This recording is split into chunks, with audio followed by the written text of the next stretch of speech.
Hey guys, so it's been about 20 minutes. Gave me time to have a shower and get a bit freshened up. And in the meantime, the potatoes were boiling away, nice high heat, and they're almost done. Now, how do you test if your potatoes are done?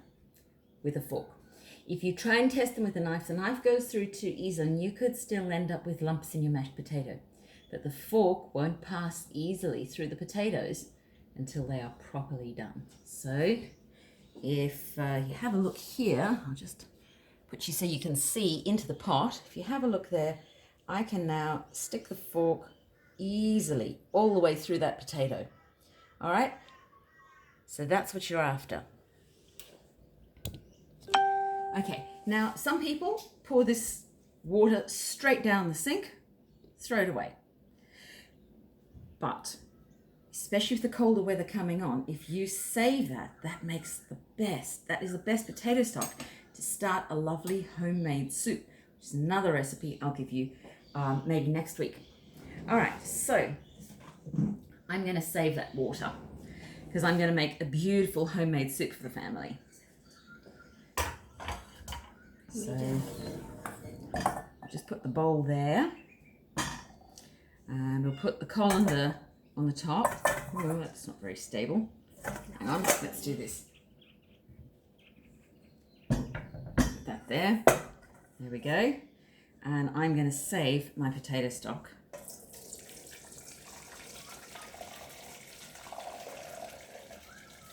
To make a soup. And there come the potatoes now. Now, this is what my dad believed to be the ultimate secret of mashed potatoes. They're still a little bit wet at this stage. And he said it's water in the mashed potatoes that makes them glassy, I think was the word he used to use. Anyway, so we'll put those back into the pot. Move the stock out of the way over here. Just careful because that bowl is hot. And so there you can see they are still steaming away. He liked to put them back on the heat, turn it right up, nice high heat. Now you might think you're going to burn your potatoes, but you keep an eye on them and you smash them against the side of the pot like that, and you really dry off as much of that moisture that's in there as you possibly can. You can hear that sound of it sizzling away, getting rid of that water that's in there. And you can see they're starting to break up. And I can now smell a little bit of that starch cooking, so I don't want them to burn, so I'm going to turn that off. And now we start the mussel part. Now the reason I gave you mashed potatoes as a recipe is because it's a recipe that needs muscles.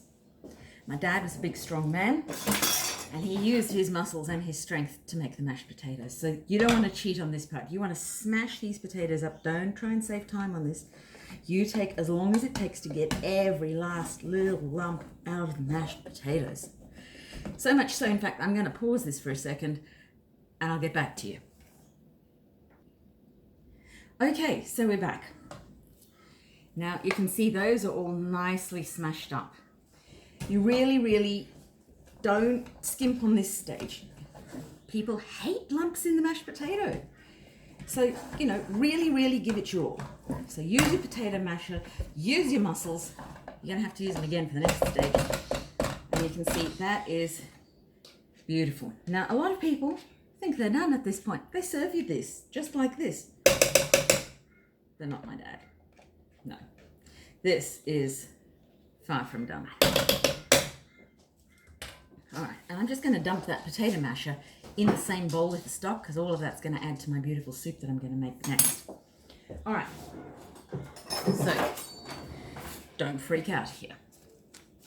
Yes, it's butter. Now, butter's not that bad for you.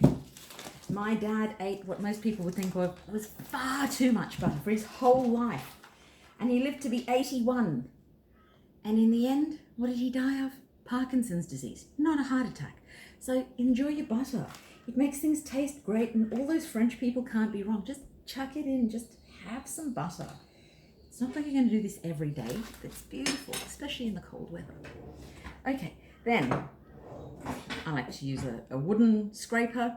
You can use a wooden spoon, you can use a plastic spoon or a metal spoon. Some people are scared of wooden spoons, I'm not. Okay, and now you need to smash this in. Like I said, you really need to use muscles. You really need to smash it into the potatoes.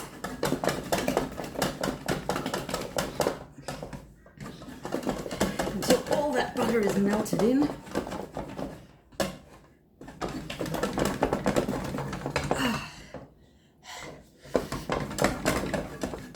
Okay, and now you can see that the potatoes have changed. They've become this sort of, almost this glossy ball with a yellowish creamy tinge from all that butter. Now what happens? You add your milk. Don't ask me how much. I never measure anything. Okay, so start with a little. Just a little like that. And get your muscles going again. Slowly, so you don't slop the milk out of the pot and have a mess to clean up. Always think about the cleanup. Whatever you do, think about the end part. Okay, you can see now it starts to stiffen up immediately when you add that milk to it. It starts to get really thick. A little bit more.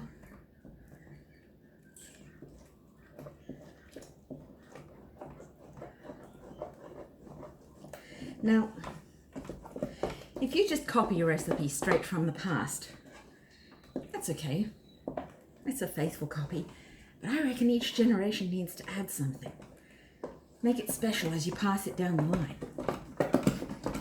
So here's what I've come up with that I add to my potatoes. Dijonnaise. The Dijon mustard mixed with mayonnaise. I know, sounds crazy. Some people like to add hot English mustard. Just a good squirt. It just adds so much flavour, right?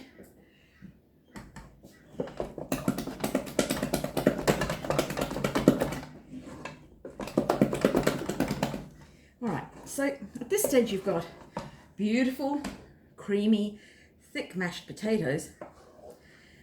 Eating mashed potatoes can be a bit like eating concrete sometimes. It doesn't have that lightness. So here's the other trick. Baking powder. Some people say teaspoon, half a teaspoon. Heck, I don't know, I never measure anything. Not too much though, because it can give it a fizzy taste. And just shake a little bit on, like that. Come on. Probably need to go and buy some more of this. That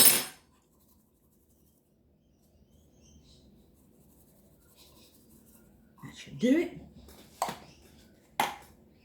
And now you gently mix this in. You don't want to mix it hard because then you'll knock the air out of it. And what this baking powder does is it releases little air bubbles into the mashed potato and makes it soft and fluffy and just that you can have this huge pile on your plate and feels like you're eating heaps of mashed potatoes, but you're not really. It's like eating clouds. And if you have a look in the pot now, ta-da! Mum is gonna love you for this one.